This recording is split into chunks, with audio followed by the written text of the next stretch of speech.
Alright, welcome back to the channel. Warhammer Man back in the studio with another completed commission. If you're new to the channel, make sure to like and subscribe for Warhammer 40,000, Kill Team, Necromunda, Age of Sigmar, and Warcry content as well. Obviously do everything from reactions, reviews, and unboxings to all types of painting, modeling, and tutorials as well.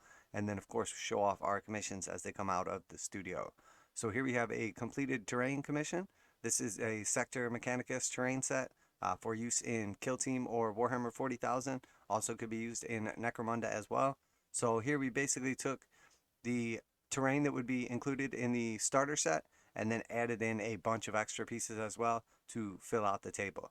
I've used a combination of multiple metallics, sort of a coppery kind of color or gold, as well as our silver, and then oily wash to kind of give it that dark, grimy, grimdark look to it. And then of course just a couple of additional colors to kind of make it pop and take away from like the monotony of the table.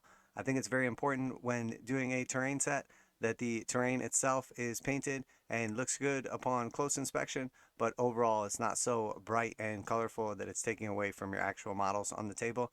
Just a couple little bits of color and some nice little like highlights or details will add to the overall look of the table, but keep your focus on the actual models and the game at hand.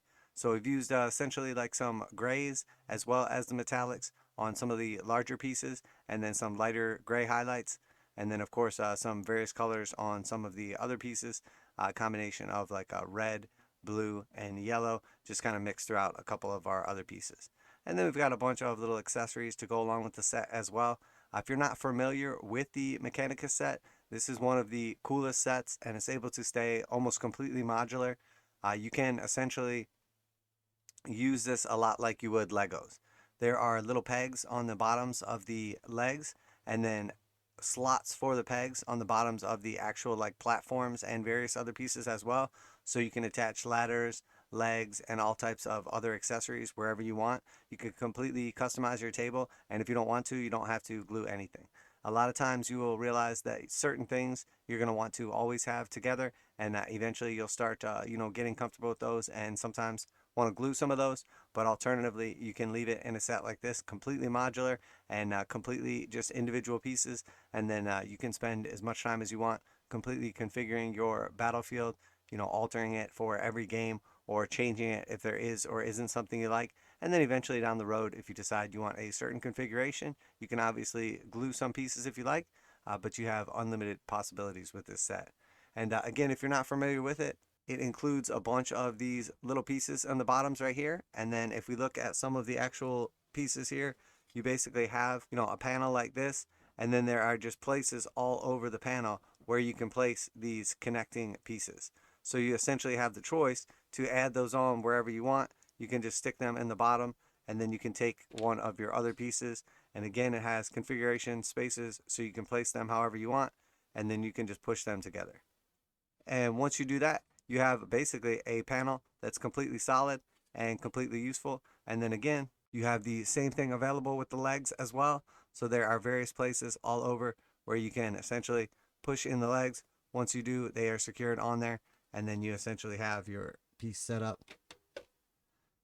And all of the measurements obviously line up as well, so you can essentially place them on top of the various pieces and they sit flat and nice and comfortable how you'd want them.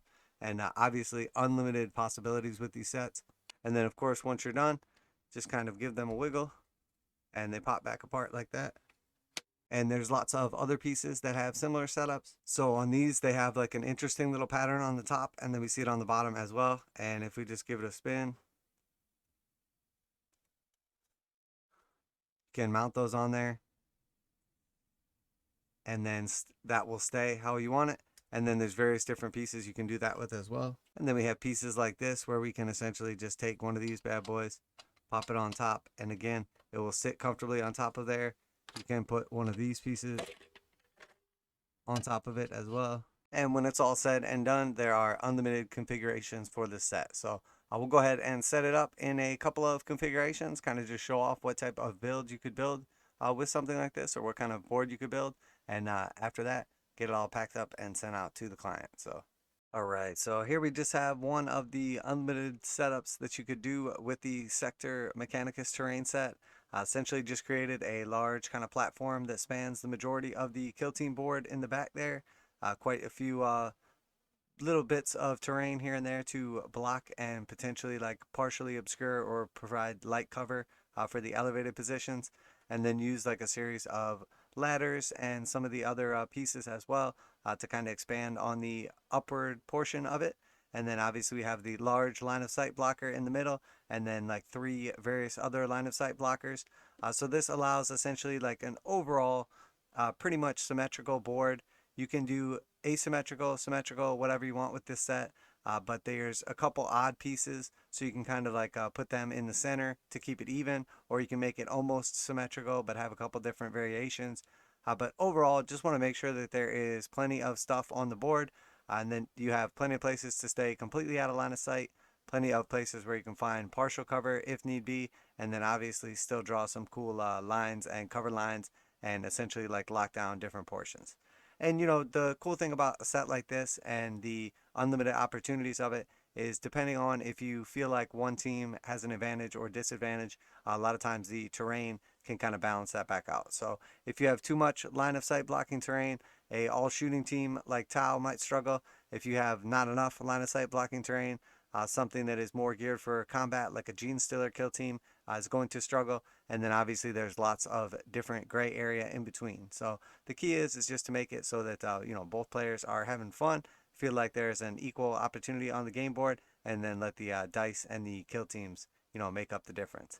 And obviously you could play this setup on a larger board and play Warhammer 40,000. You obviously wouldn't want it to be quite as clustered up, as you want to make sure that you can have like various vehicles and monsters able to traverse the terrain as well. But as you can see, quite a bit of terrain here. Everything is just kind of stuck together using their regular way of assembly, and obviously no glue is applied to any of the pieces, so that you know, once the client gets a hold of it, they can build and change their setup as they please. So I'll just do one more quick kind of different setup here, and then call it a wrap. So all right, so here we have just one more setup for our Sector Mechanicus terrain, and here we did something a little bit different. Use the large cylinder in the center again for line of sight blocking terrain. Typically I like to put something big and chunky right in the middle. Make sure that it's completely blocking line of sight from various areas, and then some of the smaller pieces on the sides. Put one of the canisters up on the second level, and then again used a couple of ladders to create some more walkways. So we have a large platform in the center with some line of sight blocking terrain, and then some heavy terrain actually up on the second level, which you don't see as often. And then of course we have our smaller platforms on the sides, plenty of ladders to get in between everything, and then a couple of line of sight blocking piece of terrain, again centrally located, and then one on each side.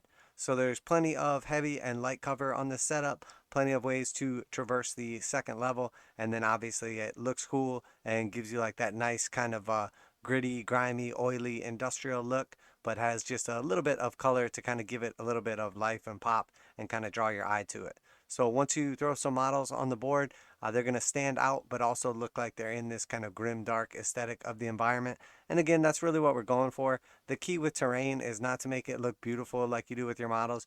You want to give it the overall look of the environment that you're going for. You want it to be just exciting enough that if you pay attention to it, it looks good, but you don't want it to take away from the overall look of your actual models and what's really important on the game. So, and obviously the environment is very cool and exciting, and you want it to look, you know, immersive and be painted, but the truth is the focus should always be you know, the models and the guys actually going to war. So I really like this setup. I love the Sector Mechanicus stuff. Once again, absolutely nothing is glued on this set, so it can all be removed, replaced, changed, switched, and you know, again, you have unlimited configurations. And also one really nice thing about this as well is when you break it down to its bare components, it is very easy to store and takes up very little room. So but that's it for today's video. If you enjoyed the video today, make sure to like and subscribe. If you're into Warhammer 40,000, Kill Team, Necromunda, Age of Sigmar, and Warkai content, do everything from reactions, reviews, and speculation to unboxings. Of course, we show off our commissions as they go out of the studio, miniatures and terrain sets as well. And then, of course, all kinds of painting tutorials, modeling, magnetization, and lighting as well. So if you did enjoy the video today, make sure to like and subscribe. Leave a comment down below. Let me know what you think. Do you have any questions? any curiosity or anything like that about this set, or you know, what are some recommendations, exactly what the set is composed of, etc.